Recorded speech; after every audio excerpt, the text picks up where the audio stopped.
E3 2015 has come and gone, and we've got several new game announcements from it, as well as more info on previously announced titles. But which ones did I think were the best of the show?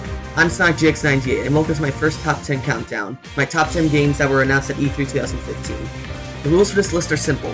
As the title implies, this list can only have games that were first announced at E3, or that we got first gameplay of at E3, so games like Kingdom Hearts 3 and Until Dawn will not be eligible for this list. So, without further ado, let's begin.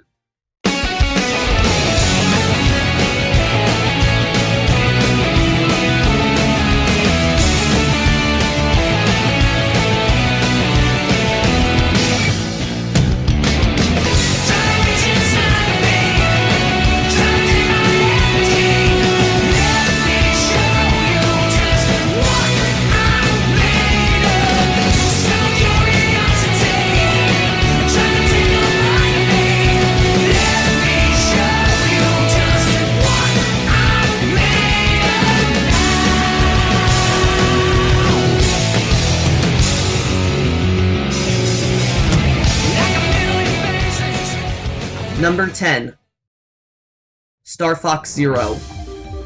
I was really excited back when Nintendo announced Star Fox Zero, which was known as Star Fox Wii U at the time, at last year's E3, but now that we actually got gameplay of the game, my hype has slightly died down. The game is being co-developed with Nintendo by Platinum Games, known for creating many other action games such as Bayonetta, The Legend of Korra, and Metal Gear Rising. Star Fox Zero plays almost exactly like Star Fox 64, with you playing as Fox for what seems like the entirety of the game. You'll still be flying through slower linear stages, blasting away various types of enemies in your R-Wing, but with a few differences. Taking advantage of the second screen on the Wii U's gamepad, Star Fox Zero allows you to play the entire game on the screen, which would be played from a first-person perspective inside your R-Wing, with a more cinematic view being present on the TV screen. Star Fox Zero also includes several other vehicles to pilot, such as the Landmaster and the ability to turn your R-Wing into a walker, a feature that appeared in the cancelled Star Fox 2. This game would be much higher on the list had it not been for the fact that it's practically a clone of Star Fox 64. If I wanted, I would have had the game be more story-focused and non-linear, similarly as Star Fox Assault on the GameCube. Alongside Star Fox Command for the DS, Assault would have to be my favorite Star Fox game. It had a great cast of characters, a detailed story, and interesting gameplay mechanics. Also, where the hell is Crystal in Star Fox Zero? I'm not sure if Nintendo is planning to reboot the series of Star Fox Zero, and in many of Star Fox Command's endings, Crystal leaves Star Fox, but why is she not an ally in this game? While the game's still in development, we'll probably get more details closer to its release at the end of the year. Number 9. Kingdom Hearts X Unchained. Just because Kingdom Hearts 3 can't be on this list doesn't mean another Kingdom Hearts game can't. Shortly before the E3 trailer for Kingdom Hearts 3 was shown, Square Enix revealed a mobile game called Kingdom Hearts X Unchained. KHX, as I like to call it, is actually a plan to be an international port of a Japanese-exclusive Kingdom Hearts game known as Kingdom Hearts X. The game takes prior to the events of Kingdom Hearts Birth by Sleep, being it the earliest entry in the series.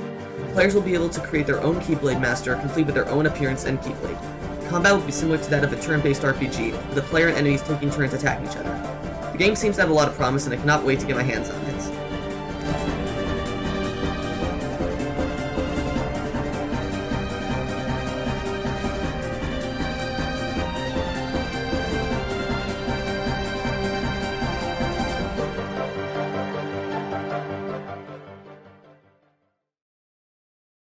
Number 8. Doom.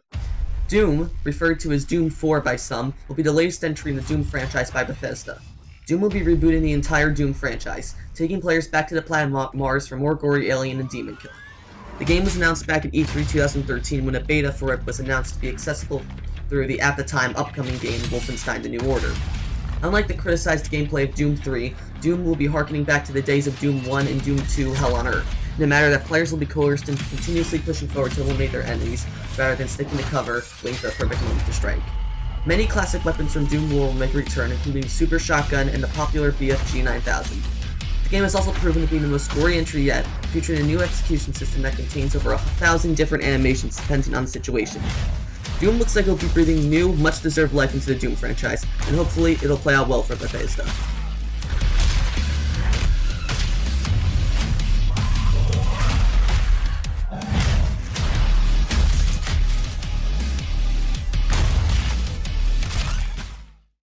Number 7. Final Fantasy VII Remake. This game has been demanded by the Final Fantasy community ever since the PS3 was announced, and now that Square Enix has finally confirmed the title being in development, the fans, including myself, couldn't be any more happy. As of right now, I have not even played the slightest of Final Fantasy VII, but I have played other entries in the series, such as Dirge of Cerberus Final Fantasy VII, Final Fantasy X and X-2, Final Fantasy XII, Final Fantasy III, and most recently Final Fantasy XIII. But I will make a concerted effort to eventually finish the original by the time the remake comes out. Who knows, maybe I might even make a Let's Play of it in the future. Not much can be said from the announcement trailer, other than the fact that creator Tetsuya Nomura confirmed that the remake will not just be an HD version of the game, but will include new content as well as reworking things from the original that people had problems with. Final Fantasy VII Remake hopefully will turn out to be what the fans have been claiming for all these years, or I'll probably end up more disappointed than seeing Aerith get a sword shoved through her back.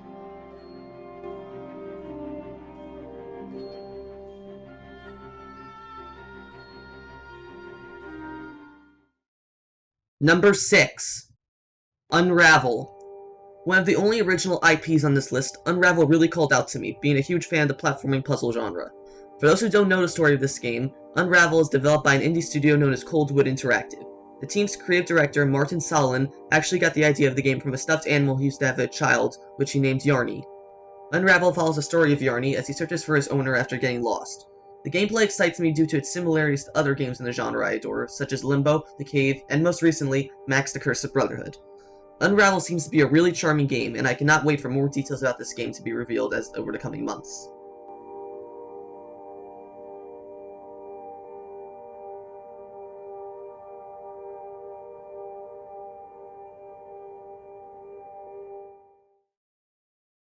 Number 5. Horizon Zero Dawn. Aside from numbers 2 and 1 on this list, Horizon Zero Dawn came to me as the biggest surprise at E3 this year. Developed by Guerrilla Games, who are known for creating the Killzone series, the game has one of the most interesting story ideas I have ever seen, in which it takes place in a post-apocalyptic world 1,000 years into the future, where humans are once again forced to live in almost Native American-like tribes, and the world is populated with all different kinds of robotic animals. From dinosaurs that look like something out of Metal Gear Solid, to giant mechanized birds that look like the Guardians from the upcoming Halo 5. In Horizon Zero Dawn, players will control the young girl Aloy, an avid archer who is out constantly hunting these animals for new supplies and upgrades to help her tribe. To accomplish this, players will be able to craft all sorts of new weapons and traps, such as snares, mines, explosive arrows, and more. Horizon Zero Dawn looks like one of the most interesting IPs of this year yet, and I can't wait for more info for this new entry of the action RPG genre.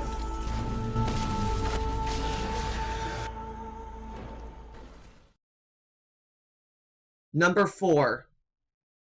Fallout 4. Now many of you are probably wondering right now, what? Fallout 4 is the number 1 on a top 10 E3 list?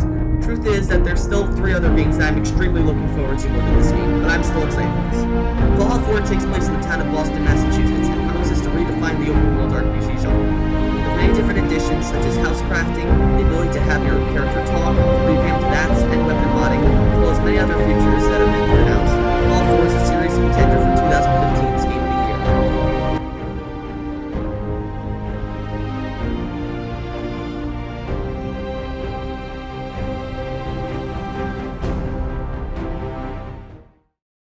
Number 3. Project X Zone 2. I was a big fan of Project X Zone 1 back when it was released on the 3DS in 2012, mainly because of all the fan service the game brought. With all different Sega, Namco, and Capcom characters coming together in a turn-based strategy game, I couldn't resist. Project X Zone 2 will be continuing this formula, featuring several returning characters such as Chris and Jill from the Resident Evil series, X and Zero from the Mega Man X series, Akira from Virtua Fighter, and Yuri and Flume from Tales of Vesperia, as well as several new characters, such as Strider from the Strider games, Leon from Resident Evil 6, and Natsu from Soul Calibur 5. Project X Zone 2 will continue the story of the 2012 strategy game, having all of these characters come together to battle evil once again. The game is currently slated for an October 2015 release, which I cannot wait for.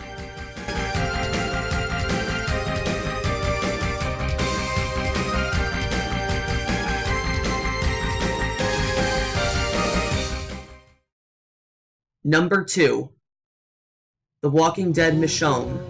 Come on guys, you knew this game had to be on the list. After I expressed my thoughts on this game back when it was first announced, I couldn't be any more excited.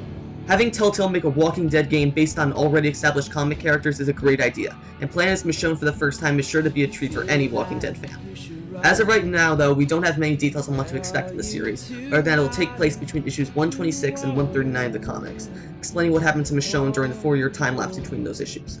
Episode 1 of this 3-episode miniseries is slated for a release later this year, and you can be sure that I'll be showing it off on this channel when it comes out.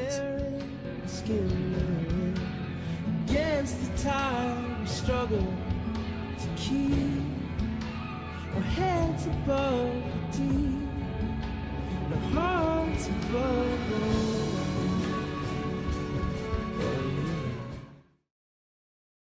Before I reveal my number 1 game of E3 2015, let's recap on what the other 9 were. Number 10, Star Fox Zero. Number 9, Kingdom Hearts X Unchained. Number 8, Doom. Number 7, Final Fantasy VII Remake. Number 6, Unravel. Number 5, Horizon Zero Dawn. Number 4, Fallout 4. Number 3, Project X Zone 2. And number 2, The Walking Dead Michonne. And now, my number 1 game of E3 2015. Transformers Devastation. I'll be honest, alongside Walking Dead Michonne and Horizon Zero Dawn, I was not expecting anything like this. Just like Star Fox Zero, Transformers Devastation is being developed by Platinum Games. The game takes place during the G1 era of Transformers, with players battling Decepticons as either Optimus Prime, Bumblebee, Sideswipe, Wheeljack, or Grimlock. The references to Bayonetta and Metal Gear Rising are quite obvious in the gameplay, in which you are capable of performing very flashy combos on enemies, with some of them even involving transforming into vehicle mode to do extra damage. Upgrades will also be available throughout the game, allowing you access to more combos and weapons to utilize. The art style of the game is phenomenal, with the environments looking like they jump straight out of the original cartoon, which is further emphasized by the fact that the entire original voice cast from the cartoon will be reprising their roles in this game. While I'm absolutely fine with Platinum going with the G1 route, I wouldn't mind seeing some alternate costumes for playable characters. In Metal Gear Rising, we got some new outfits for Raiden, and Bayonetta 1 and 2 had several other Nintendo-themed outfits, so why not add some for Transformers? Some good ideas could be giving us the option to either unlock or buy as DLC, the robots in disguise appearances for Optimus, Bumblebee, Sideswipe, and Grimlock, their Unicron Trilogy appearances, or maybe even their movie and animated appearances. Overall, Transformers Devastation in total is a great idea, and that is why it is my number 1 game of E3 2015. So that about wraps up my top 10 games of E3 2015. What about all of you? Leave your list below and I will see you guys later.